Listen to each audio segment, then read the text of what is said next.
आम्हाला त्या मिलिंदा काय चपातीचा का काय त्याचा मिलिंदा करून खायची मलिदा ते काय चपातीचा चपाती आणि गोड मिक्स करायचे मग ते गोड लागायचं आम्ही पण आपलं जायचो माहित नव्हतं पण प्रमाण आहे तुकोबारायांचं पूजता ते विठ्ठल पीर सांडोनिया विठ्ठल वीर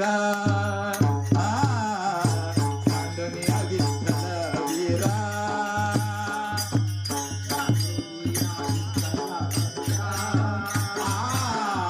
सांडोनिया विठ्ठल वीर पूजता ते दाविन वीर पूजता ते दाविन वीर